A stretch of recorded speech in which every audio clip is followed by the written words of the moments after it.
Hey yo, what's good, y'all? It's that boy, Easy Millions, and I'm your host of That Boy ETV.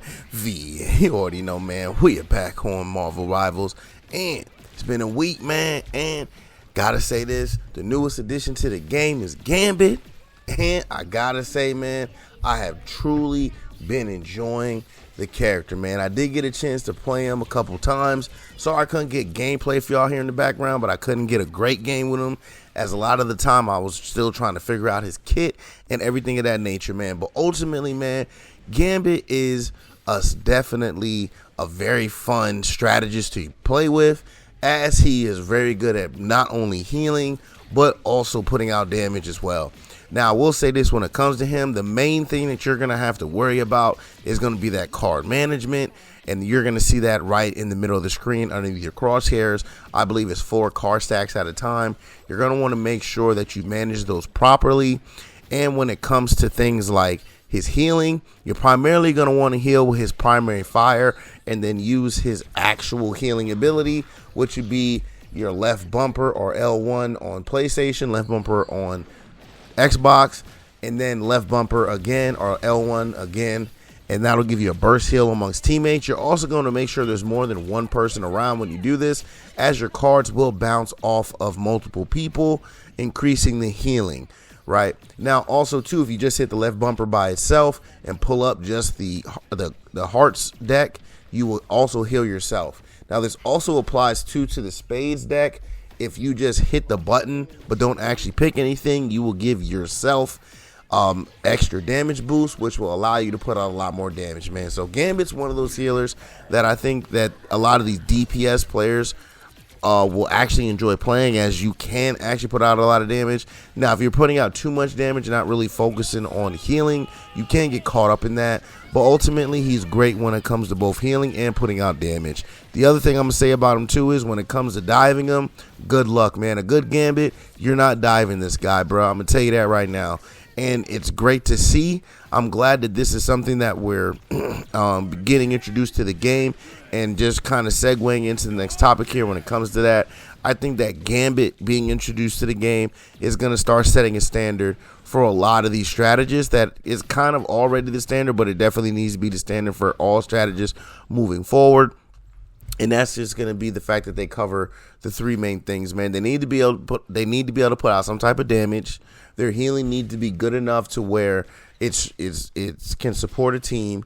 They need to have a good movement ability, and they need to be able to fight back. All right. Now, some healers that are already in the game that this applies to, again, Gambit is a perfect example of this. He definitely fits all 4 of these sections. Another one would be like Invisible Woman, who also fits all these sections. Now, not everyone's movement ability or ability to fight back will be as good as others, but it's just the fact that you have it. Now, like in an example of someone with a bad section of this, in my opinion, would be someone like Mantis. Can Mantis put out damage? Yes. Can she heal for a team and be good enough? Yes, that's true. Now, she has good movement ability? I would say she slacks in the movement ability, as her movement ability is, her sprint.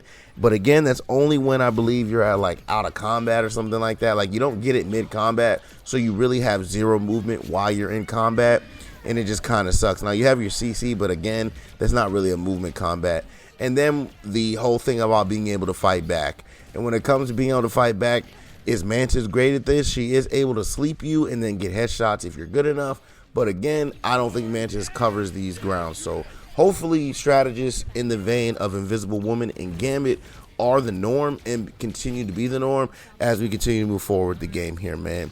Now, after talking about Gambit, which is a great addition to the game, let's talk about some of these players. And one thing that I've been noticing a lot, whether it's quick play or even comp play, or players that act like they want to flex but don't play every role. Now, what I mean by this, when you're going into a game, you have, like me personally, I play flex. So I am one of the last people to pick my role most of the time. Unless I just want to play something, then I'll just go ahead and pick it. But for the most part, I'm flexing and pick whatever the team is lacking.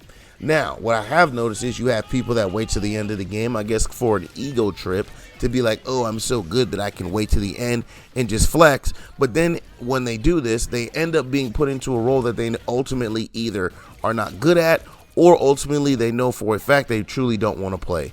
And either or, when it comes to the outcome, is bad for not only that player, but for the team as a whole. Because if they don't know how to play the role, now you're slacking in that area. Or let's say that they get put into the role and they just don't want to play because now they're like, oh, I got to do this again. Now we got to talk about how they're not actually trying and they're just kind of throwing the game, which also segues into the final thing that I really want to talk about, where when it comes down to it, when it comes to all three of these roles, it's all about effort, man. It's about the kind of effort you put in and how much effort you put in, no matter if you're a strategist, DPS, or tank. Now, I've kind of had a back and forth with a lot of the community here and a couple few people about which role is most important. But I feel like everyone in the community can agree when it comes to the two most important roles out of the three, it's between tank and strategist being the most important. Me personally, I still think it's the strategist, as the tank can't do what they're supposed to do if the strategist isn't there. And then the strategist also has to not only worry about themselves, but also worry about taking care of the team as well. So I do feel like strategist is the hardest and most important. And the second one is going to be tank. But if you choose either or, I could take either or. But at the end of the day, no matter what role you're playing, comes down to the effort. If you're playing strategist, you need to be out there healing to the best of your ability. If you're out there playing tank, you need to be out there trying to actually take space and trying to either push the point forward or take the point in domination. And if you're playing DPS, if you're not out there DPSing, if you're not out there getting kills, you're not putting in the effort. And again, I don't see how a lot of people, because since most people just insta-lock DPS anyway, I don't see why lack of effort should be something that I should ever see from a DPS player. But you'll be surprised how often you do actually run into this. But again, at the end of the day, man, if throw your ego to the side, put that shit to the side, man. If you want to act like you're good and you want to flex, don't be mad when at the end of the game you end up in a role that you technically or respectfully really don't want to play, because that is just how it is for flex players. I'm a flex player. I hate playing certain roles, but to be honest with you, the only role I hate playing right now is tank, and that's probably because nobody wants to play that shit, so I'm always forced to play it. But again, I'm flexing, so I can't sit here and really complain about it. So I just sit there and I play, and when I play, I'm giving the utmost effort, bro. I'm not out there saying, oh, I have to play tank again, so I'm just not going to give up, and sit there and cry on the mic or some shit. Nah, man. I'm going to go out there. If I'm a flex, I'm going to play the role that the team needs, because that's the position I put myself in, and I'm putting the most effort in to try to make sure we get the dub. Because at the end of the day, we all know when it comes to games like this, the scoreboard really doesn't matter. The only thing on the scoreboard that does matter is at the end of the game when it comes down to who wins and who loses. Everything else on the scoreboard is irrelevant if the only thing that matters is wins and losses. So when that comes down to it, you got to make sure that you're out here putting in the effort, man. But let me know, man. Have y'all been playing with Gambit, and how do y'all feel about him as a character overall? Also, do you think that Gambit and the style of strategy that he is, which is very similar to that of like Invis, do you want that to be the norm going forward for all strategists in the game? And have y'all also been running into these flex players that get mad when they run into roles and don't want to put any effort, man? Let me know down in the comments, and let's get a conversation started, man. But until then, I'm going to leave y'all off with the rest of this gameplay here in the background, and I hope y'all enjoy that, man. But as always, please like, comment, subscribe, follow, share, become a supporter, and catch me streaming on Facebook Gaming and Twitch at DatBoy ETV.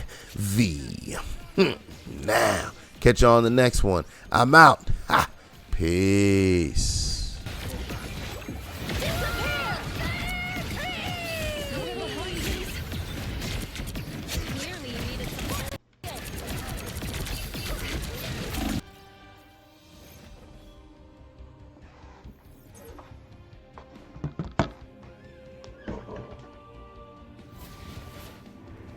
Another epic victory!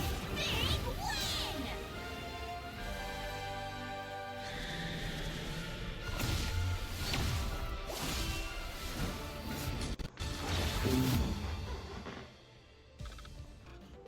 Your call has been forwarded.